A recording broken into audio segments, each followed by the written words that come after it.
ప్రసిద్ధ పుణ్యక్షేత్రమైన వేములవాడ శ్రీ రాజరాజేశ్వర స్వామివారి ఆలయంలో రేపటి నుంచి శ్రీరామనవమి ఉత్సవాలు ప్రారంభం కానున్నాయి. ఏప్రిల్ 6న రాజన్న సన్నిధిలో సీతారాముల కళ్యాణం వైభవంగా నిర్వహించేందుకు ఏర్పాట్లు చేస్తున్నారు అధికారులు. 8 రోజుల పాటు జరగనున్న ఈ ఉత్సవాల్లో స్వామి అమ్మవార్లకు ప్రత్యేక పూజలు చేయనున్నారు. ఈ సందర్భంగా 6న కళ్యాణం సందర్భంగా ఆర్జిత సేవలు నిలిపివేశారు. కళ్యాణోత్సవానికి 1,00,000 మంది వరకు వస్తారని అంచనా. ఇక దేశవ్యాప్తంగా జోగినిలో హిజ్రాలు తరలి రానున్నారు. దక్షిణ కాశీగా ప్రసిద్ధి అయినటువంటి వేములవాడ రాజరాజేశ్వర స్వామి వారి యొక్క క్షేత్రంలో ఉగాది పర్వాన్ని పురస్కరించుకొని మనకి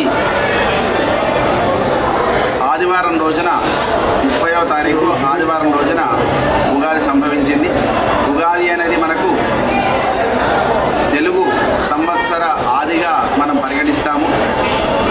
ఋషులందరూ కూడా కాలాన్ని అనేక రకములుగా విభజన చేసి కళాముహూర్త కాష్టాశ్చాహో రాత్రాశ్చ సర్వశ అర్ధమాసామాస ఋతవ సంవత్సరశ్చ కల్పంతామని ఋతువులని పక్షములని అయనములని సంవత్సరములని విభాగం చేశారు.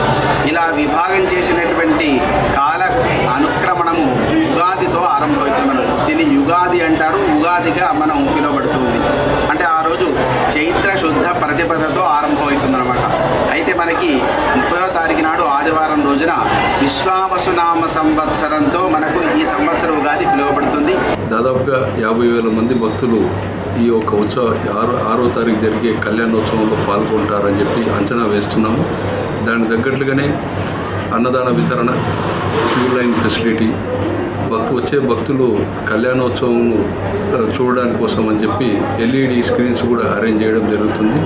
తర్వాత పోలీస్ బందోబస్తు, ధర్మగుండంలో నీరు శుభ్రంగా ఉంచడం, తర్వాత మెడికల్ క్యాంప్స్ నిర్వహించడం, తర్వాత భక్తులకి గ్యాలరీస్లో కూర్చున్న భక్తులకి బటర్ మిల్క్ ప్యాకెట్స్, అలాగే బయట చూసే భక్తులకి ట్యాంకర్స్లో వాటర్ సప్లై, అలాగే మజ్జిగ ప్యాకెట్లు, తర్వాత ఇక్కడ కళ్యాణానికి హాజరైన భక్తులకి కళ్యాణం వీక్షించే సమయంలో వారికి అరటి పండ్లు కూడా సప్లై చేయడం.